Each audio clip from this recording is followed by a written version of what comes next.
Fellas, here we go. We are in week number 4. For those of you that are saying that I'm not dedicated to doing these podcasts, let me just let you know. This is what I think about dedication. Okay, I have back to school night tomorrow. I should be working on some slideshows, but we're almost there. I just need to check spelling because spelling's not really my forte. Anyway, regardless of that, sorry, I was trying to keep a straight face. I'm 0-3 and I'm still doing them. So Johnny, eat that, baby. Here we go. Recaps of week 3, and then what are my takes? Okay. Off the schneid, Patrick got his first win. He makes a move in that matchup, and COFFEY, the injuries are piling up, and it's not even necessarily the guys that he's lost, but it's necessarily the guys on the team of his teammates. I think this might be a rough stretch for Mr. COFFEY. We'll see what happens. This was a bit of a shock. And again, David Sutton, if you're listening, and Harsh, shame on you because I realized what the fuck you did. You are purposely putting in scrubs so I can hate on the team. And then when that starts, because you had Yoshabash in and over like Drake London and Tank Dell. And then obviously Zamir White let you down, but whoa, where did the Jamar Chase. 125-72, Harsh's first outburst over 100 points this season. So David Sutton, this is the thing that we got to talk about. Feast or famine with Mr. Sutton. Although I'm not doing this with you because every time I'm down, the dead man comes back from buried alive matches, and we haven't seen the full potential yet. In a game that looked like it was ugly, almost became a shocker special. We almost had 2 Monday Night Miracles, but to no avail. Josh Allen putting the team on his back for Johnny, making up for literally everything else that went wrong for this kid's team.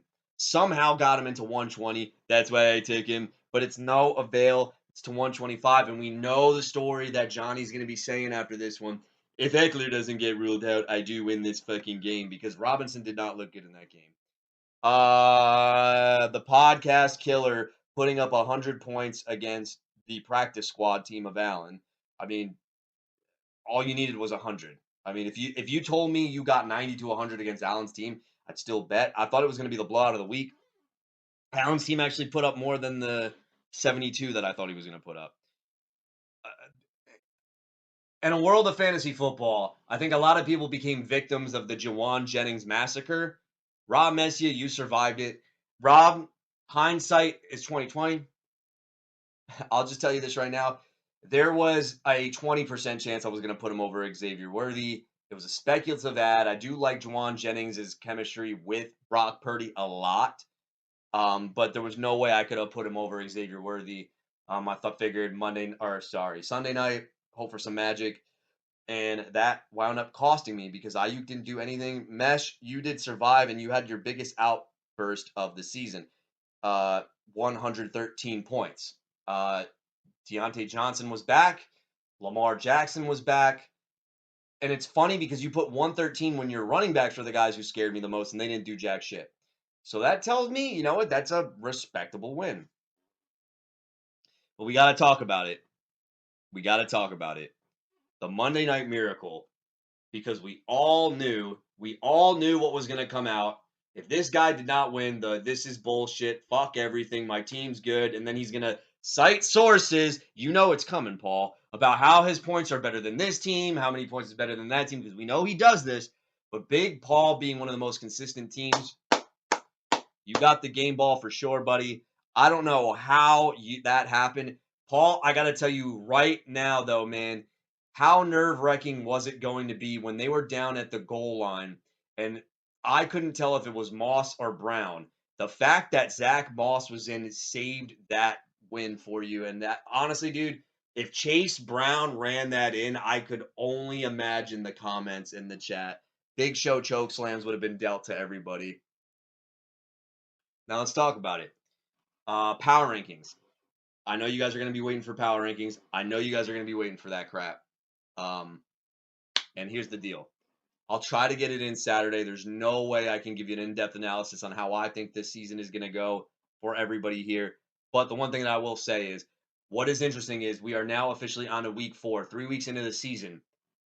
There is, get a load of this, one undefeated team left and one winless team left. And how fitting is it that it's KRIER and myself? Let that sink in. When I look at the matchups and I look at this week coming up, okay, I think that it's interesting because after week 1, there were teams I felt really good about, and there were teams that I was writing off completely. Now that's kind of flip-flopped. But I'm still not buying this crap. My stance really hasn't changed that much. I think what's going on is scoring is at an all-time low. Quarterback play has just been butt cheeks. Sam Darnold is your quarterback 1. I'm pretty sure he is. I haven't even looked. It's either him or Jaden Daniels after that Monday night performance. No, it's Josh Allen. Okay, fine. Who cares? All I'm saying is that Sam Darnold is like top 5, right? There's a lot of guys that have not lived up to expectations at the quarterback. Wide receivers, I'll get to in a minute. And clearly, what we're seeing, and my stance hasn't changed on any of this, the teams that went running back heavy are, with the exception of Allen because he didn't take any receivers, tend to do pretty well for themselves. When I mean run back heavy, I don't mean like taking 5 running backs with your first 4 picks. Okay, that's like Andre. He does fit this bill, by the way. But what I'm saying is that like 2 startable caliber running backs that are clearly workhorses. The guys that have lived up to the expectation in that role, Kamara, James Conner, David Montgomery was the cheat code because he was mispriced. And then you got dude, I'm drawing a blank. I'm doing this off the top of the head, by the way. Somebody else. Oh, James Cook. Okay. These were guys that were kind of in the, ooh, what do we do with range type of thing. And I think if you nailed them at your running back 2s and you somehow managed to find a way out of everything else, you're good. But Mahomes hasn't looked that good so far. CJ Stroud, Joe Burrow looked good, but what I'll put caution with this is the Commanders will make anybody look good. So it is interesting that quarterback play has not lived up to its fullest potential yet. Is it due to matchups? Is it due to some rust?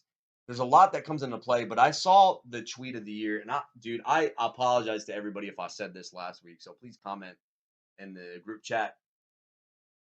I saw somebody tweeted out something. With the league playing double shell high, double safeties defending the deep ball, wouldn't it make more sense to go robust RB?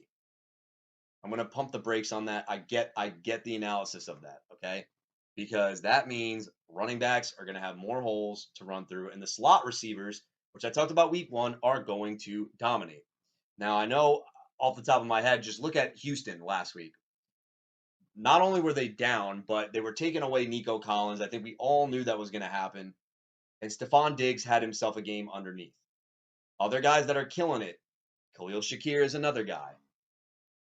Everything is going. So I think, when I look at the team that I still think is one of the best, and the way that it's set up is Andre, because he took running backs, but he already hit on one of his lottery tickets.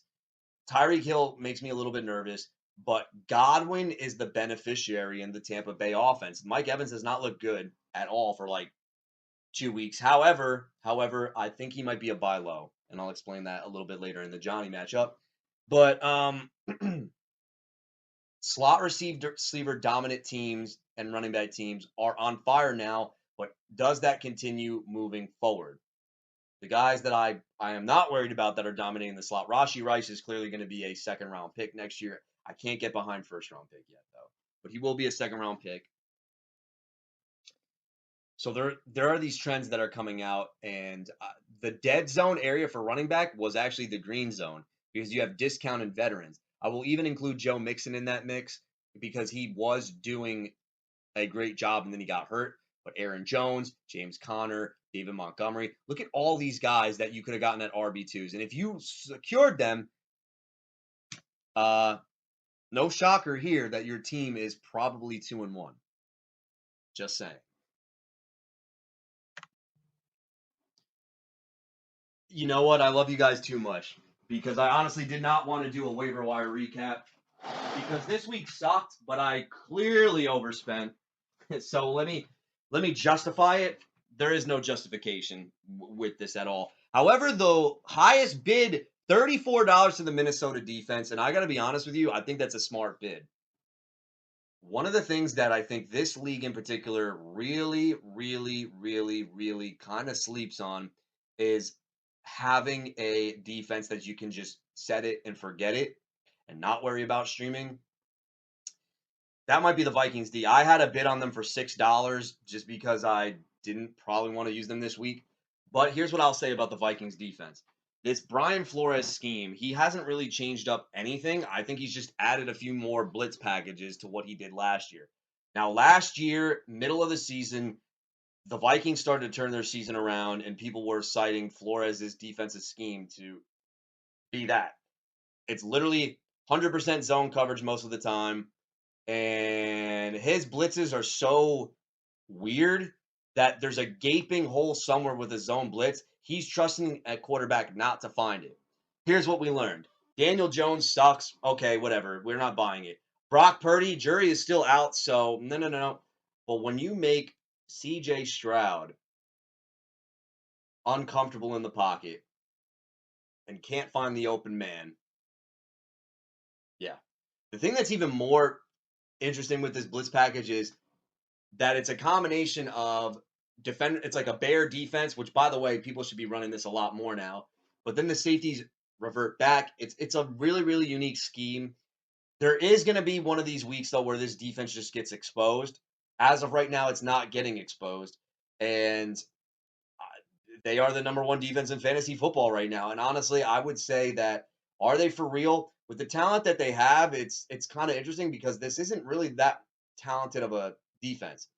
The way they generate pass rush is not with a four-man front. They are not in the top four with that. I think that's still Chicago, Houston, San Francisco, and I think the Jets, or it was when we had Jermaine Johnson. I think we're kind of knocked out of that. Maybe Pittsburgh. I don't remember who it is. But all I'm saying is right now is that it is kind of unique because having a set it and forget it defense can not only cover up a lacking position such as the tight end or maybe even a last flex. There's been a lot of teams that have gotten double-digit points out of their defense, and it means a lot. What do I give this rating? I'm actually going to give it an A. And the reason why I'm giving it an A is because I don't think that right now we're seeing kind of the upside of the defense. Their floor might be 10 points. We can officially anoint them in the elite category, guys. I think it's clear that right now the way that they're playing, they played two really good teams, really good offenses. So I like that by Rob Coffey. Yeah, I am the guy who spent that much on Cordell Patterson, and I'll tell you why. Arthur Smith. I don't like Pittsburgh for fantasy receivers. Okay, I think they're going to be impossible to figure out. What I do know is that Jaylen Warren's got a knee injury, and he's been hurt since the regular season even started. Najee Harris literally he never misses a game, and I get that. But Cordell Patterson is going to have weeks. Okay? When Jaylen Warren went out, he got 6 points. Oh, it's only 6 points. But, dude, running backs are worth a shit ton in this league. And I don't know. I don't think so. He is off return yards. That's the only thing that does suck. Because if he was Falcons Cordell Patterson, you're getting in a floor RB2. This is obviously wishful thinking. So because of that, and Harris is still ready to go, I'm going to give it a C minus. There's just nothing but downside with this, but it's a speculative ad. I always bid on spec because I don't want the guaranteed thing to happen and then I get outbid by somebody else. And that goes through the next guy, Cole Kmet. I am 0-3. I am desperate, and tight end fucking sucks. I don't think Keenan Allen's going to be that good. $29, was it worth it for Cole Kmet? I don't know.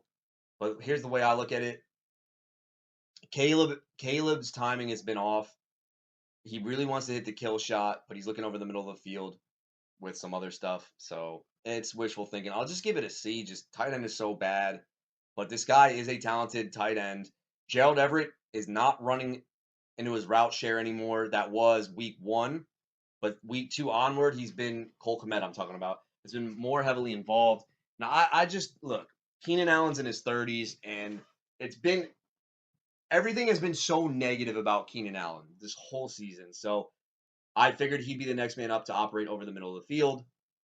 Solid matchup against the Rams. We'll see what happens. And honestly, I could care less about what else got spent on. So yeah.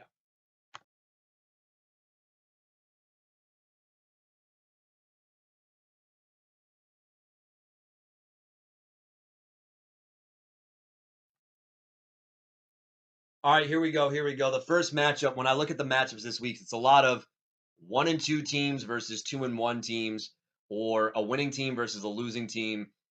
Who knows what's going to happen? This one I'm putting up as the first matchup to talk about because it is one of the lowest projected totals on the board. It is the Johnny team versus the Harsh team. The Johnny team is just, dude, they can't catch a break with running backs. And I think this is Harsh, you lucky son of a bitch, because you are literally landed in great situations. Harsh, after week 1, I'm not going to lie to you, dude. I didn't think it looked very good for your team. The thing that is saving you is 2 things. Kenneth Walker being eased back into the offense is saving the shit out of your season, number 1. And number 2, the fact that the Panthers have a competent quarterback now makes Chuba Hubbard useful maybe 1-2 more weeks. We'll see. He might. I honestly, I wouldn't be shocked if he just stays the starter and they ease in Jonathan Brooks. My only concern, though, is if they're starting Andy Dalton and they've given up on Bryce Young, they might say, all right, let's win now. Let's put our best players on the field. Do they rush Jonathan Brooks? That's the biggest question mark that I can't give you an answer to. Talent-wise, Jonathan Brooks, I love Jonathan Brooks. Okay? But let's talk about this matchup. Josh Allen versus Kirk Cousins, enough said. Mike Evans and Amari Cooper versus Malik Neighbors and when in Rome Odunze. Dude, he was a buy low 2 weeks ago. You did not cave because he's probably still gets carded at a club. They don't know how old he is, and you know what I'm saying. Ha ha ha. Anyway, baby. Let's look at the matchup. Hold on.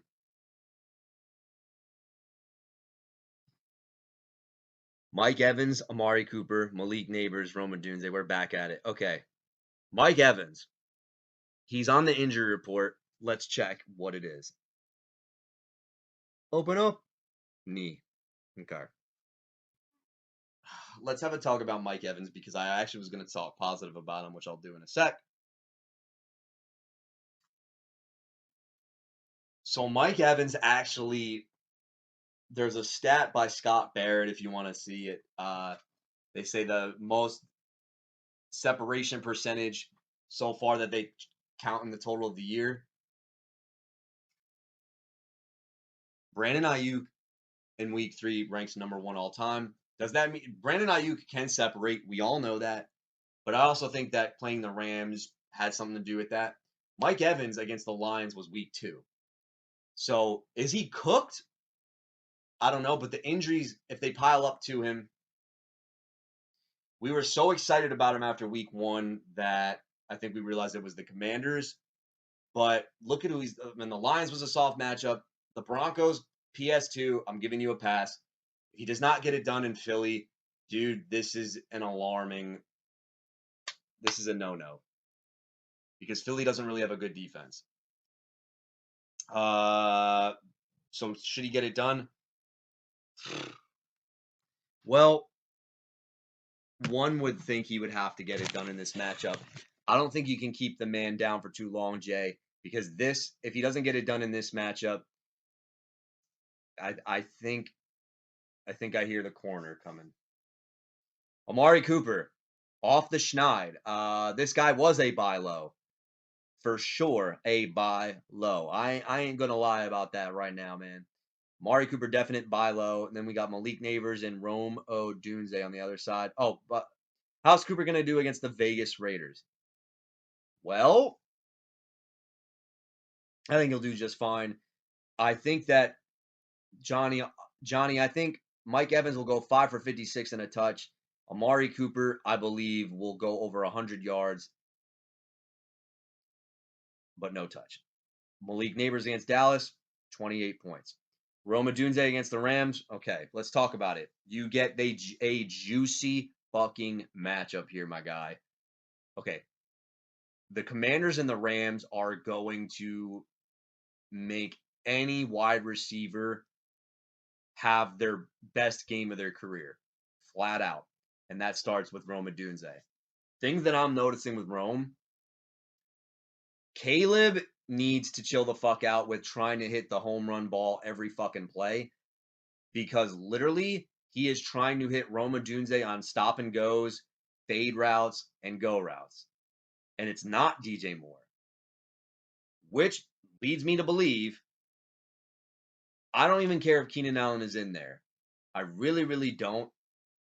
If this guy is singled up, and we saw what Jawan Jennings did, we saw what Jamison Williams did, and in week 2, we saw what Marvin Harrison Jr. did to this fucking defense. Excuse me. The Rome Odunze coming out party will officially happen, and Malik Neighbors and Rome Odunze will combine for Harsh. Here's my hot take. This is coming in hot. They will combine for over 50 points. In fact, I'm putting 52 as the number, so I'm taking the Harsh side here. Bucky Irvin and Raheem Mostert. Bucky Irvin. He's taking the job, Jay. You were right. As much as we hate Rachaad White, I thought that maybe the pass catching thing could save him. I don't think so. Dude, Mostert is just, dude, I don't have anybody else. Dude, this is terrible. I'm sorry, Jay. Chuba Hubbard and Carson Steele. Well, Carson Steele, I just don't have any faith in. I'm sorry, Harsh. Harsh, he could get 18 carries. I still don't think he does shit with it.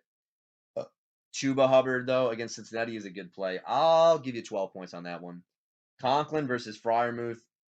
Who cares? No, I care. You know what? Fuck Freiermuth. I'll get Conklin. Freiermuth is going to have one of these good games, but to be honest, Harsh, I think this is the George Pickens week that people have been waiting for. So I'm not saying Freiermuth has a good game. I'm basing it off of that. Tyler Conklin, though, however, if PS2 is going to focus on Garrett Wilson, who, by the way, has had the worst matchups for a wide receiver cornerback matchup so far, yeah, it ain't going to happen.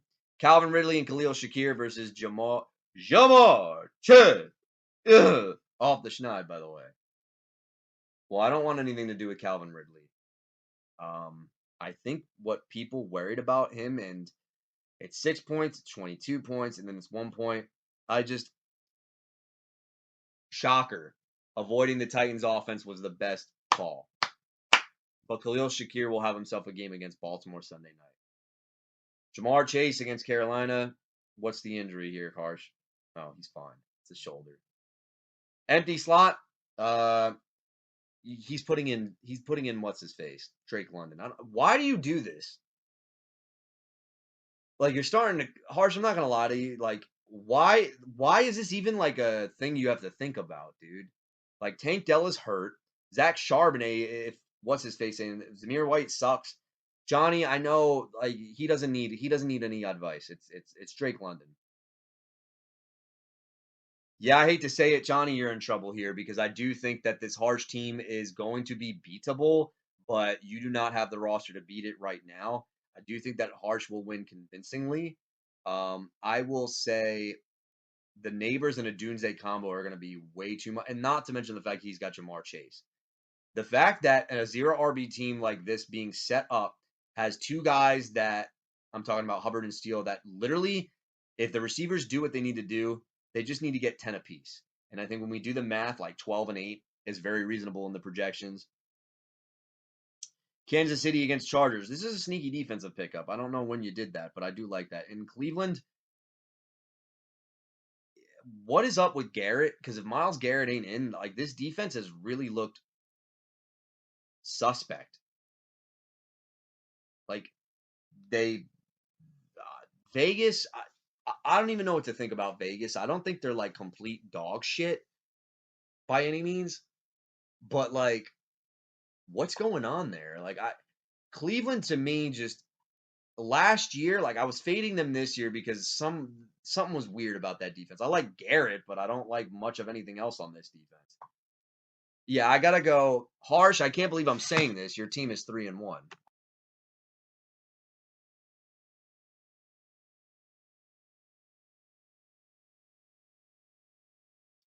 Next matchup we have is an interesting matchup because it was two teams that I said would not make the playoffs this year.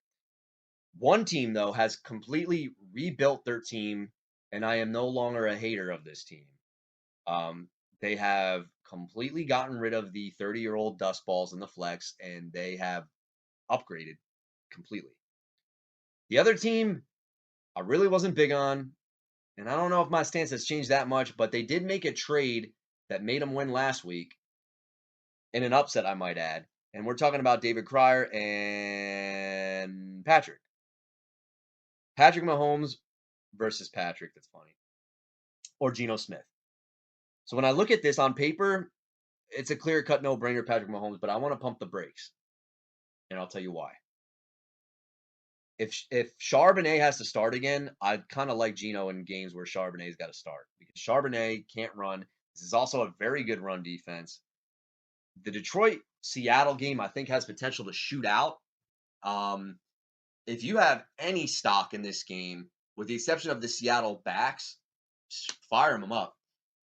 Geno could have a big game. I'm gonna say 25 points, but Mahomes against the Chargers.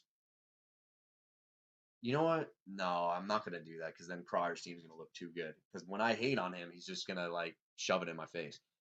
I'm going to go though. I gotta go with the man Patrick Mahomes. I think Mahomes, who has the more upside to throw 3 touchdowns, it's Mahomes. I think in this matchup, it does bode well for Rashi Rice a lot, which I think that's every matchup. But yeah, Geno and Patrick Mahomes. Geno will have 2 touchdowns. I don't know if he can get to 3. Devontae Adams versus the Cleveland Browns. Devonta Smith. If he's still in concussion protocol, this becomes an interesting matchup. Yeah, okay. So if Devonta Smith cannot go, who knows? Well, no, you got some options. Okay. Let's say Devonta Smith doesn't play out. Okay. I like DK Metcalf against Detroit a lot. Detroit, shocker, if anybody wants to have an in-depth analysis on this team, they still cannot defend the pass. They went out and got Carlton Davis, who's like he's an average corner at best. Detroit, slot receivers against Detroit have done well with the exception of Arizona, and DK Metcalf does not play the slot. So, but they've been bad everywhere. Like they looked good against Arizona. They limited, and I use the term limited Marvin Harrison Jr., but Michael Wilson was able to get 80 yards. Like somebody is gonna have a game. In fact, I will go if I'm big on Geno, I'm big on 2 receivers. One of them is gonna be Metcalf, and we don't know if it's Lockett or JSN. Here's what I'm gonna think is gonna happen.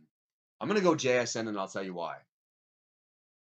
Tyler Lockett, I just think is just gonna play. I'm just play Tyler Lockett card like this. When he's active and has like around 10 points, he's not gonna do shit the next week. So this might be a JSN game. But boy, oh boy, if you don't have DK Metcalf, it's really hard to figure out who the other guy on this team is gonna be. I think Lockett is the safe floor play, but JSN might not have a floor, and that's what makes me nervous. Because if you go back to the New England game, Lockett was wide open for a touchdown, and the defender grabbed him, threw him down for a holding call or pass interference. Anyway, yeah, even if no, that's a okay. If Devonta Smith plays, I actually think this is a draw. I don't like Devontae Adams long term. Like I can't. And Metcalf and Brian Thomas. What did Adams do last week? 6 points. Yeah, the 21 point was an outlier game in my opinion. I don't want anything to do with this, but it is a good matchup. Brian Thomas Jr. Let's take a look. 12, 10, and 7. Well, shocker. Gabe Davis was the guy not to own on this team. Oh, who would have thought that, right? I don't. This offense looked horrible. But here's my thing: is it that their offense looks horrible, or is the Bills' defense like somehow good again? The Bills have shut down the receiving core of Arizona. They've also shut down the receiving core of who did they play in week 2? Oh, Miami, which is something. And Jacksonville don't have anything, but Houston's defense is interesting because there's games where they look like the best defense in the world, and then there's defenses where they're leaky at the back end. And who's the guy to go off the back end is Brian Thomas. I think it's a draw. It's a close matchup here.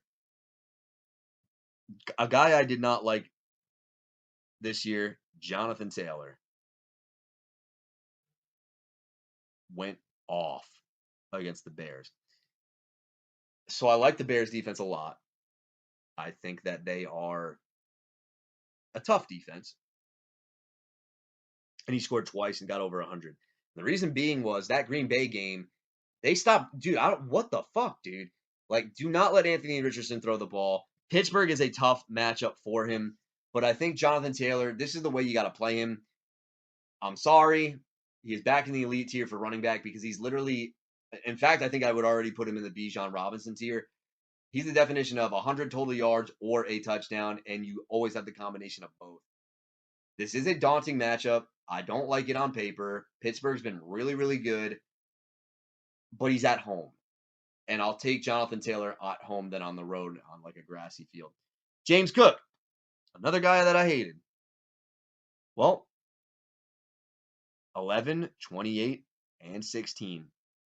James Cook is living up to their RB2 status with some upside. Devin Singletary, dude, this is the guy that just is like the guy you never want, and he winds up just always being an RB2. He looked pretty good. Dude, he looks really, really good. But anyway. Najee Harris. Jalen Warren is out of the picture. You're thinking to yourself, oh, I get the Colts. This is going to be a great matchup. And Cordero Patterson is going to vulture 3 touchdowns, baby. Look, no. Here's what I'll honestly say. I think that this is a George Pickens week. But I also think they don't want Fields to fuck up. Dude, I got Pittsburgh fans hitting up my phone. Literally, I have a lot of friends that are Steelers fans thinking he's the quarterback of the future. He's fucking not. Like, it's literally just Arthur Smith telling him, don't fuck up. Don't fuck up. Don't fuck up. Najee Harris is such a bad running back in real life. He got 18 rush attempts, 5 receptions. Dude, this is... God, I hate it when this guy does shit, dude, because he's so bad.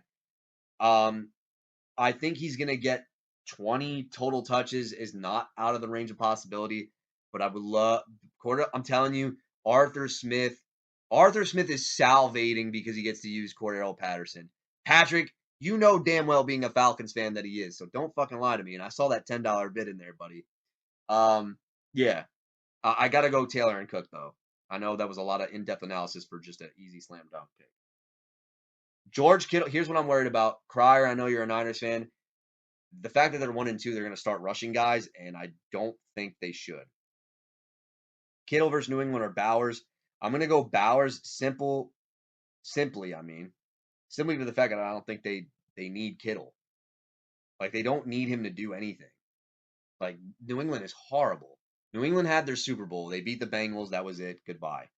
Jerry Jeudy and Rashid Shaheed, okay, versus Montgomery and Rico Dowdle. The Atlanta Falcons have not given up deep plays. They're funneling everything to the middle of the field. So Shaheed could possibly be in another dud game. The interesting thing about Rashid Shaheed last week is that he almost scored a touchdown, though. Twice, I think. So he's a guy you can't bench. And the funny thing is this, though. KRIER, I don't know if maybe the kickoffs were out of bounds. There was no return yardage on his stat line either. So I didn't watch any of that game, so I don't know. So I apologize for the lack of analysis there. Jerry Jeudy, I mean, so Cooper has one good game, and now Jeudy is back down to 7 points. That's the way life is. David Montgomery versus Seattle, he'll probably get another touchdown. I'll say 14 carries, 60 yards, and a touch. Rico Dowdle, if the tides are turning, it has to happen now. Here's the best thing for you, Patrick, and I actually think that your running back depth might get a lot better. Anytime I don't want to say talented, but the best running back on a team is getting minimal carries and they're losing, the coaching staff was going to say, we need to do something different. They might give, and the fact that he only got like 8 carries, they might fire him up. I will say it right now. Rico Dowdle will score against the Giants, and for that, I'm going David Montgomery and Rico Dowdle. Seattle D versus Detroit, no, thank you. San Fran versus New England, thank you. Okay. Sorry, I gotta pick a guy. This matchup is a lot closer than the 113-92 would suggest. If KRIER can't have Devonta Smith going, I think it means a lot for him. The key to victory for KRIER is this. Mahomes has to have a Mahomes-esque game. Davante Adams has to look like Davante Adams of old. I'm projecting the running backs to hit their floor, and she needs to catch a bomb. It's a lot to happen, but Patrick, you're running with a stack, and the thing about stacks is they make you feel really, really good or like shit.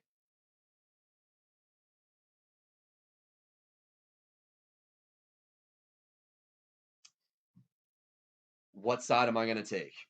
Do I want to go with the upset after he just upset Robert Coffee? Or do I go with the podcast killer to stay unbeaten?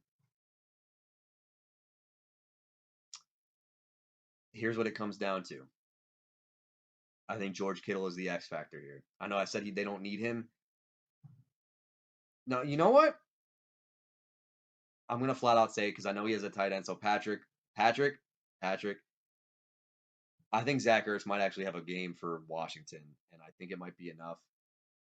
But my only concern is who replaces Devonta Smith, because KRIER's got a management move. That guy doesn't play until, is it Monday night or Sunday night?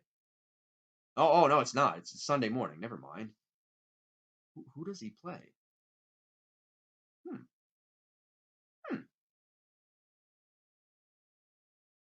I got to make a pick.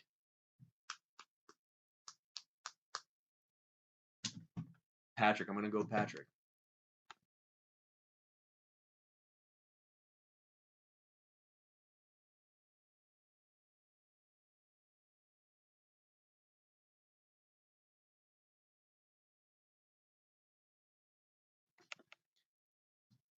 I just want to edit something on that last matchup very, very quickly. If Devonta Smith magically gets cleared, I'm going KRIER. I think that guy being out means a lot to KRIER's team because A.J. Brown is not in. And Devonta Smith is getting fed targets up the ass. So if Devonta Smith does get cleared, we're going KRIER to go 4-0. But if Devonta Smith does not get cleared, we're going Patrick.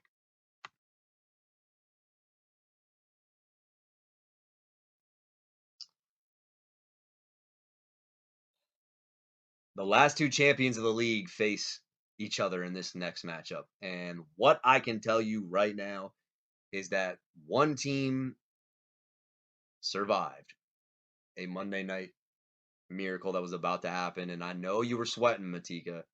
The fact that Eckler got ruled out, man, wow. You kind of needed that because the Bills were done with their game. And then, Alan, this is exactly what I thought your team was going to be like. You just had to fucking shove it in my face and get 135 against me. But other than that, this is exactly how I thought the team was going to play out. So I am not surprised by this matchup. Bottom line is this. The Alex team, in my opinion, when I get to power ranking, spoiler alert, they have not lived up to expectations, but they're good. Like, I think they're a top 6 team, but definitely not the number 1 team that we thought we were getting. And I think that they, right now, you got to take advantage of this team right now because there's a lot of holes in it right now. Definitely. But, Allen, you do not have the roster to do that. Because Dak gets the Giants. I don't care how good Jaden Daniels is going to look. Dak Prescott is going to tear up the Giants' defense. With CeeDee Lamb, I might add. This combination is going to be too much. So Dak, I'm going to take Dak over Jaden Daniels. Jaden Daniels, we have seen an upside game, we've seen a floor game, and we've seen an upside game. When we look at him, he is the 5th ranked player, 28 points, 13 points, 32 points. Well, this is quite the combination. I like Jaden Daniels in a shootout potential against Arizona Cardinals, by the way. You're putting in Jaden Daniels in a dome, which is going to have a lot of shootout potential. Zach Ertz revenge game, by the way. I do like him a lot in this matchup. Terry McLaurin, they finally dialed up plays. Now, when I say dialed up, like they're finally realizing that he is the best option that they have to throw to. They didn't realize that. By the way, let's talk about that for a second. He is a very good buy low, by the way, because he should have had a touchdown in week 1. So McLaurin, if McLaurin hit that touchdown at 70-yard bomb in week 1, this guy is looking at a wide receiver 2 season. And I still think that is in the calling cards with Jaden Daniels at quarterback. Lamb and Waddle versus McMillan and McLeod. Well, Waddle, I don't trust with anything right now, but Lamb will cancel. Lamb alone will outscore McMillan and McLeod because I can't take Jalen McMillan seriously right now, Alan. I mean, how could you? And Ray McLeod, like, dude, come on. I know, Alan, I understand you think things will happen and you can turn it around, but you can't with this receiver core, bro. I'm sorry. These guys shouldn't even be rostered. That's why I'm trying to send a trade with you, asshole. Anyway, Kyron Williams and Ramondre Stevenson, Jahmyr Gibbs, Travis Etienne. Now, this is where you could counter. Kyron Williams is the definition of volume is king because he averages less than 4 yards a carry, but he's getting the volume and he's getting the touchdowns. And for fantasy football, I don't give a fuck about yards per carry. Get my guy in there. Ramondre Stevenson against San Francisco. This is another daunting task. Ramondre Stevenson is a matchup-proof running back. I think we learned that in week 1. Week 2, the game was surprisingly close, but he is not going to have any running room against the San Francisco 49ers. I'm actually going to go Gibbs and ETN. ETN, I don't like long-term, but I like him in this matchup. And Gibbs, this is a Jahmyr Gibbs week for sure. I'm actually going to take the Allen side here. Laporta, who is questionable. Let's see. Day to day. Or Dalton Kincaid.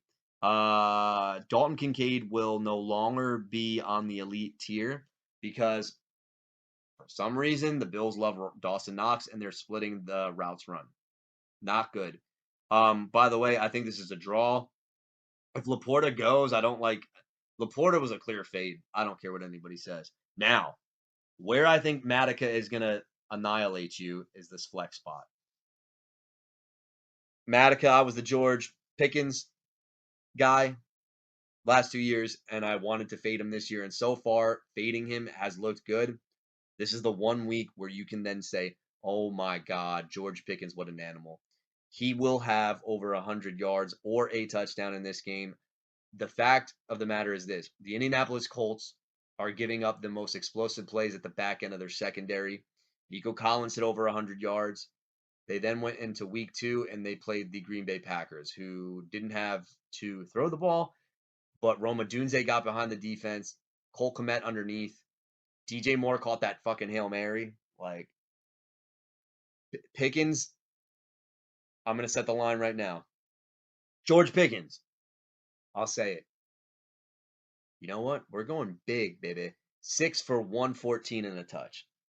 And that can cancel out both Tyler Johnson, who also shouldn't be rostered, and Rachaad White, who is now looking like a bad pick. Brian Robinson, without Austin Eckler there, they're going to have to rotate him in with somebody. Who that somebody is, I don't know, but he'll be fine in that matchup. Green Bay against Minnesota. Don't know if I like that, but I could see Sam Darnold having a clunker here and there. Jets D against Denver. That's a game changer. All right, time to pick a winner. I got to go Alex Matika here. Dak and Lamb, I think, are probably going to get over 50 points combined. And if that happens, Alan, you are in trouble. Alan, I'm gonna throw it out here. I understand you're a man of integrity, and I understand that you are a man who has a title around his waist right now. I also understand that you are a stubborn mofo. Dude, I don't know if it's you think you're comfortable with this receiving core or you're just panning out and you're just going to have a wait-and-see approach. You got to make a deal here, bro. Whether it's with me, I got tons of receivers you could use. So, yeah. Allen, wake up, buddy.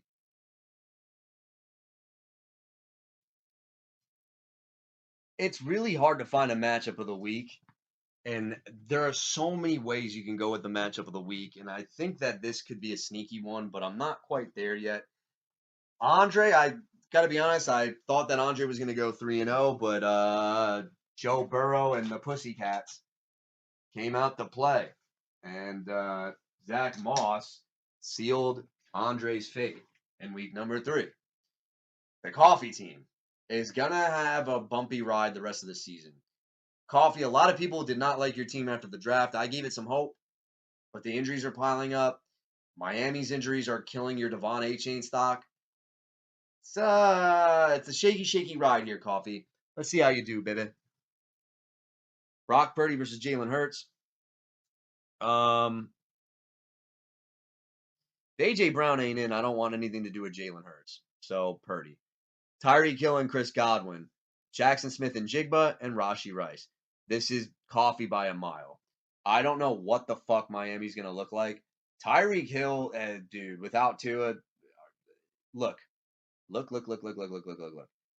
You're giving Mike McDaniel Monday to game plan, but, like, is Huntley really going to unlock Tyreek Hill? It's a wait-and-see approach for me. I can't just say, nah, Tyreek Hill's bust-proof. He's not. He wasn't last week. Godwin. A pick I fucking hated is looking like a league winner. 18, 21, 14. And I think this has to do with, people are going to say it's Liam Cohen. I think it's just rust. I think that Baker Mayfield is not, he's missed a lot on the outside if you watch the film. He's missed Jalen McMillan on a bunch. And Mike Evans, say what you want. You can either be, oh, team cooked, or team Baker just ain't it right now. But Godwin will be fine. Coffee, this is a JSN week. I can feel it, baby. I think that's going to be a shootout. I think that they're going to have to rely on their passing attack because they can't run the ball. I actually like every Seattle receiver in this game. I do think that Metcalf and JSN have the best potential to get to double digits, and Rashee Rice will get you 20 points. Jordan Mason, Derrick Henry, Breece Hall, Chase Brown. We're going dude, I hate Derrick Henry, but you can run on Buffalo. Jordan Mason will get 2 touchdowns. Give him to me. And Breece Hall against Denver, he'll score a touchdown. Chase Brown, 8 points maybe. Jake Ferguson or Kyle Pitts? Jake Ferguson by a mile. Kyle Pitts sucks. Sorry. Aaron Jones, Jaden Reed, and a revenge game for Aaron Jones. Book a touchdown for him, by the way. Von A-Chain, I can't trust it. Cam Akers, Coffee. You know I'm going to be victory lapping this motherfucker, right? He didn't look very good, though, running the ball. My only concern with Cam Akers is I could see this being the CJ Stroud game finally. Obviously, this is bias coming into play. But I feel like if they're not running, and Bobby Slowick, here's the problem, though. I'm worried that if the Texans get up early, they might just feed Akers, and that's good for you. Bottom line is the matchup predicts very well for Cam Akers, but I'm going Aaron Jones and Jaden Reed because I don't know what that Miami attack's going to look like. Philadelphia at 7.68 points against Tampa. Why? That's my question. And then Coffee, you got a decision to make, bud. Who are we putting in at that defense? I like both of them. Boy, this is a tough one. No, it's not. Andre, I think the only guys that make me nervous on your team are Tyreek Hill, and there's a lot of guys that make me nervous on the Robert C. Curfew. Robert Curfew. All right. Andre, I think you bounce back in this one, bud. And it's because of Jordan Mason and Derrick Henry that make you feel good, baby. And Tyreek Hill, I think, will get just enough. Oh, we got double Monday night header. But when you see JSN outscore Tyreek Hill, you're going to be nervous, and then you're going to be like, yo, that's my guy, Tyreek. I got to go with Dre. Well,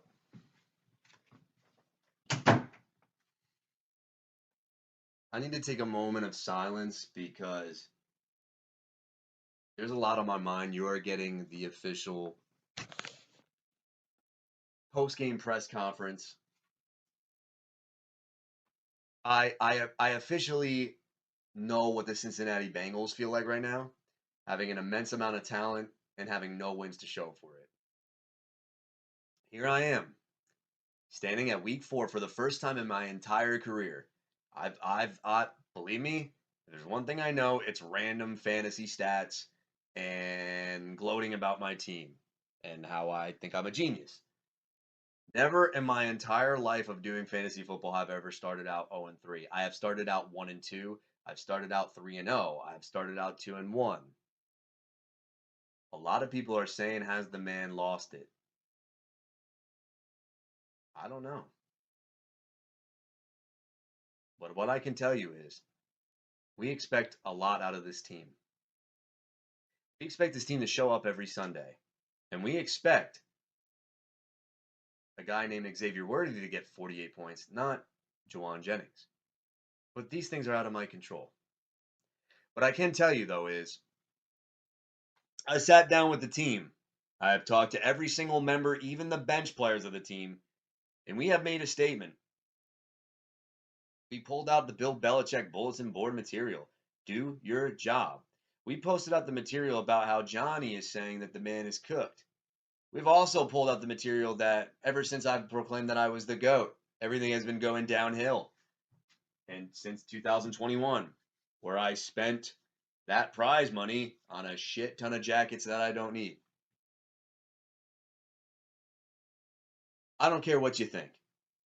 We're here and we're going to play some good football. Because if we don't play some good football, my heart might just stop working. And I don't think it's time for the game to pass me by. I'm not a Bill Parcells, okay? I understand. I have 2 rings, and it's been a while, like Bill Parcells. But if anybody thinks they're going to use that as a comparison for me, you can go shove it up your know-what. All right, Paul, I'm sorry. We're done. Here we go. Paul. One thing I will say is I'm happy you actually won because I did not want to face an angry, fucking pissed off Paul. I want a Paul that is actually relieved, and then when he least expects it, boom, we're coming. Paul, I know the matchup. I don't care what the records say. 0-3 versus 2-1. This is a close matchup. I think you know it and I know it looking at the scoreboard. Okay, so I did not want to put this as the first matchup. I wanted to give you the most in-depth take analysis that we have, and the best person to do it is me. I'm going to give you it to you straight. I'm not going to sugarcoat anything. Here we go. CJ Stroud versus Joe Burrow. Both men are in great matchups. CJ Stroud just looked really, really bad. Burrow had the Commanders, so he delivered in a cakewalk matchup. Here's what I'll say. By the way, Joe Burrow in primetime, kind of underrated for fantasy. I don't think anybody's talking about that, but I'll mention that. Anyway. Well. The 2 guys that people didn't want this year because of ADP were Burrow and Stroud because they were the guys that don't run the ball. And you could wait on the dynamic quarterbacks like a Jaden Daniels later on, like a Kyler Murray in that range, or even wait a little bit further for Dak. And so far, ladies and gentlemen, CJ Stroud has not lived up to it. He's had 1 game over 20 points and has failed to hit 20 points. This is where I want to pump the brakes. Okay? They played the Bears defense and the Vikings defense. Now, I'm not going to lie to you. I expected the Houston Texans to outright beat the Minnesota Vikings last week, and they failed to deliver. So with that being said, I know that there's some doubt in there about whether or not this man can actually deliver when it counts, and is he a bust for fantasy? Say what you want. I want the negativity because now I need to feed off of it. Paul, I am one pissed off, angry motherfucker right now. I'm not even going to lie to you. I'm really pissed off because I do not want to be 0-3 and let alone 0-4. So with that being said, Joe Burrow or CJ Stroud, I think this is a get-right spot for the Texans. And obviously, I have a lot invested in the Texans. So when the Texans look like crap, I'm not going to win. But I do think this is a matchup where I can breathe a little bit easier. I think that Burrow and Stroud will cancel each other out, though. I think they both have, I will say, a floor of 2 touchdowns in this matchup, but they both can go for 3+ easily. Now, the difference, I have receiving end of those pieces. You have to hope for a Zach Moss receiving touchdown or rushing. It don't matter. Nico Collins, Stephon Diggs, Justin Jefferson, DJ Moore. Well, I obviously have the better matchup. Nico Collins, I think, will be fine. Diggs, I'm pumping the brakes a little bit on, and here's why. I always go by this philosophy.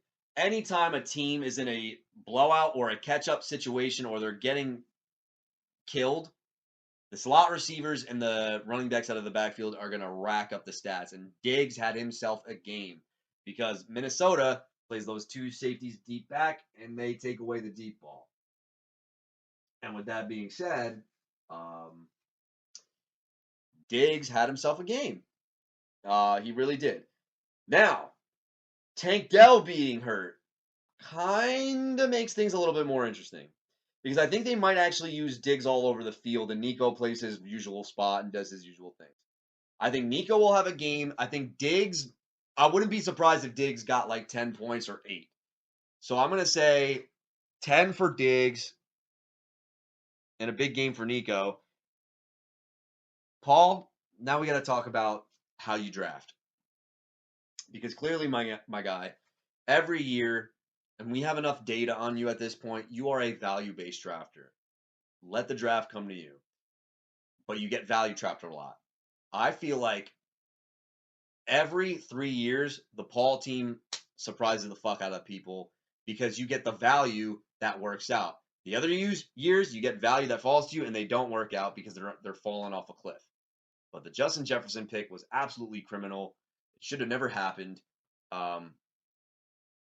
Yeah, he's still JJ.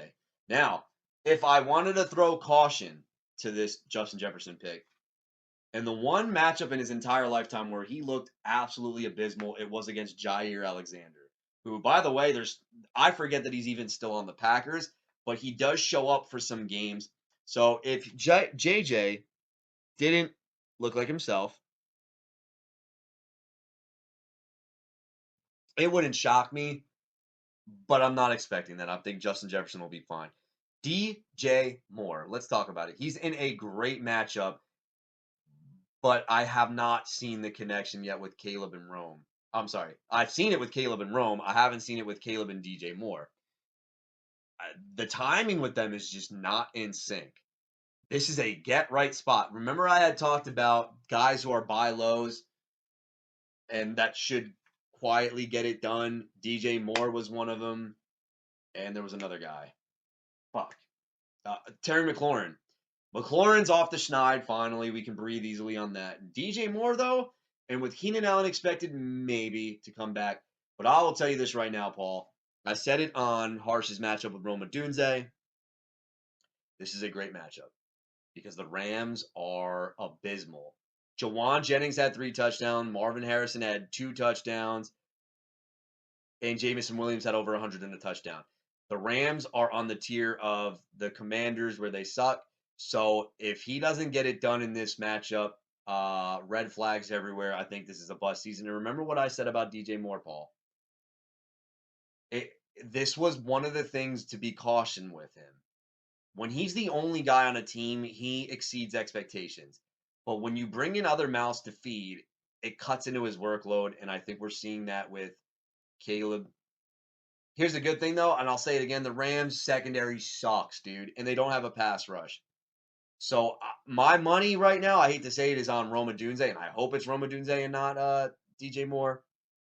But look, would it be shocking if DJ Moore had over 100 yards and a touchdown? And knowing my luck right now, fuck off. Anyway, excuse me. I had some shrimp pasta, and it was delicious. Anyway, Jerome Ford and Bijan Robinson. Why did I think it wasn't Bijan? Okay, Paul, we don't need to talk about running backs.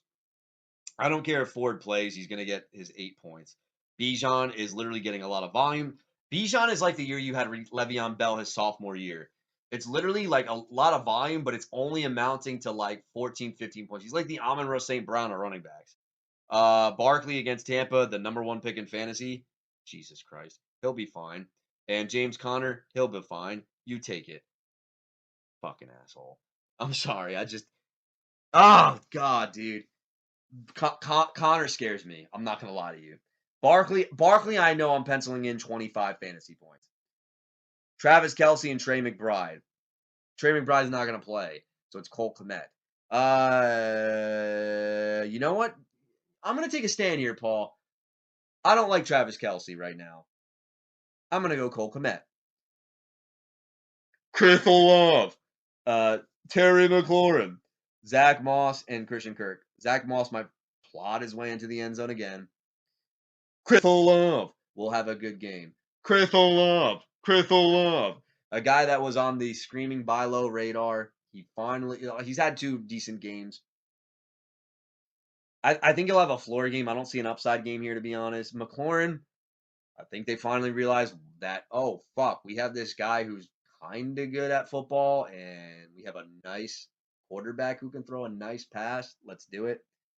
I'll take my flex side of things just because Kirk still makes me a little bit nervous. Paul, full disclosure here, buddy. I'll tell you my game plan.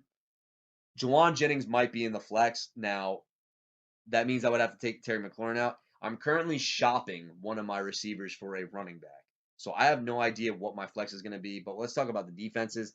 I love Chicago against the Rams and Miami against Tennessee at home. Will Levis is the gift that keeps on giving, so good job streaming them.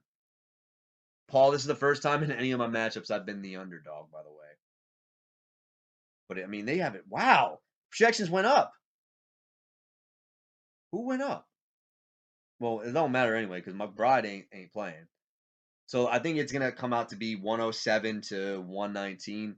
Paul, I'm not gonna lie to you, buddy. I need a win bad.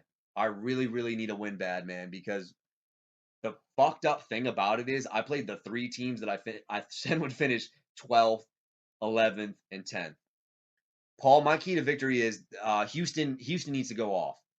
Stroud needs to have 3+ touchdowns. Can that happen?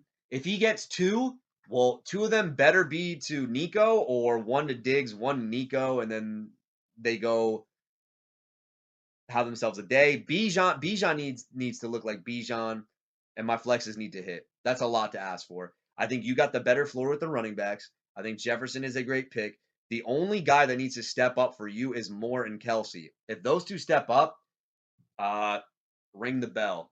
Ring the bell. Because, like, I can't. Jerome Ford is only going to get 8 points. I don't care if it's the Vegas Raiders and whatnot. He's only going to get 8 points, which leads me to believe why I made that pickup. Paul, if there was anything I know about you, you hate it when motherfuckers who shouldn't be started go off against you, and that is why I have Cordero Patterson. If Jaylen Warren gets ruled out, Arthur Smith is going to do the thing that's going to piss off everybody, and Cordero Patterson will have himself a career game. God, I love that man. Patterson. I don't like Arthur Smith. Paul, it's time to pick a winner. And I think when it comes down to it, dude, your roster looks solid. And again, this is why I didn't hate on it. Battle of the flexes, man. Olave and McLaurin. The LSU boys are going up against the Ohio State boys. Can they get it done? Paul, I'm hoping the pep talk worked out because I will be getting my first win of the season against you. I don't care if you're pissed off about it, Paul. And the best part about this victory is I told the boys if they win this week, we're going for some freaking ice cream.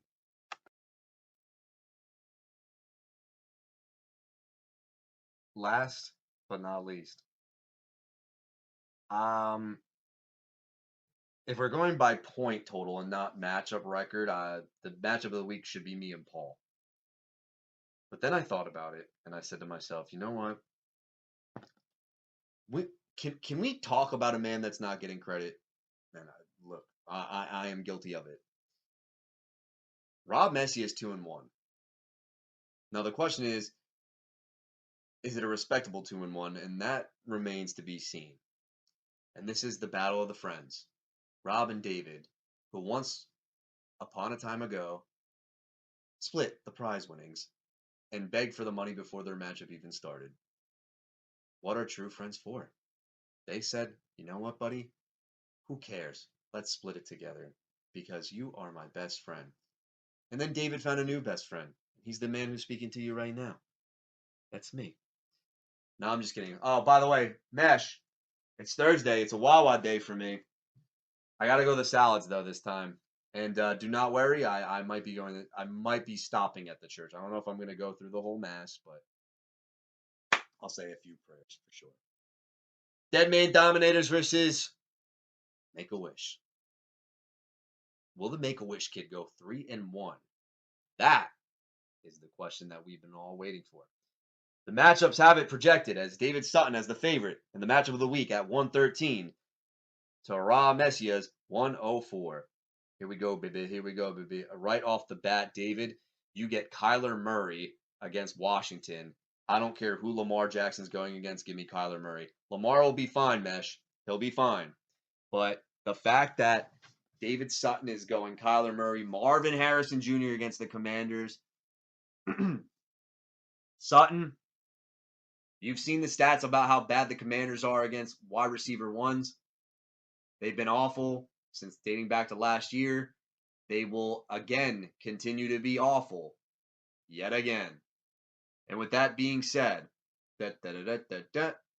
I will say that A.J. Brown ain't going to play. Yeah, he ain't going to play.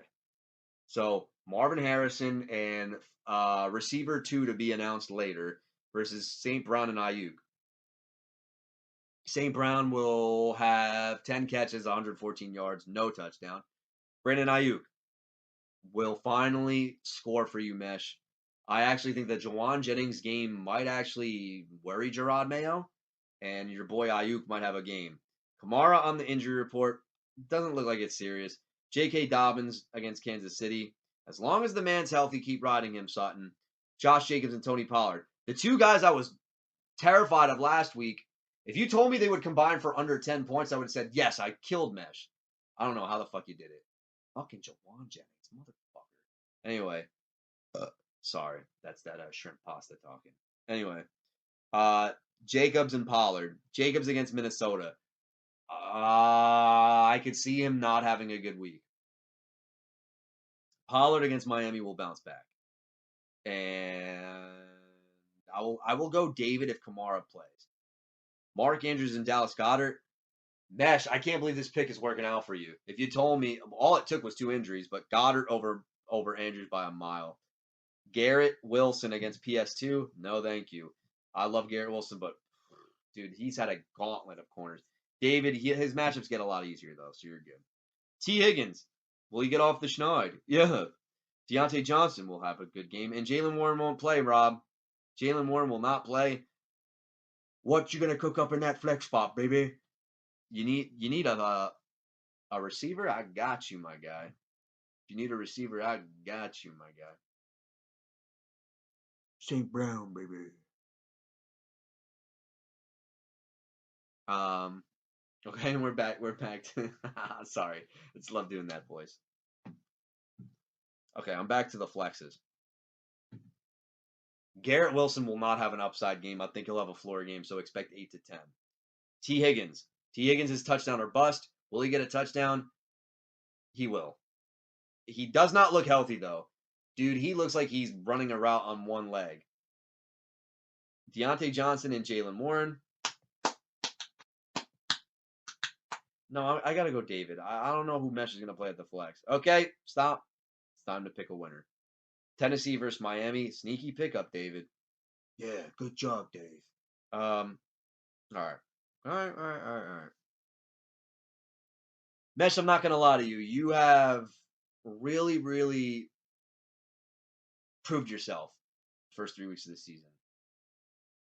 But the dead man, I'm telling you right now, man, the dead man does not have 2 duds back to back.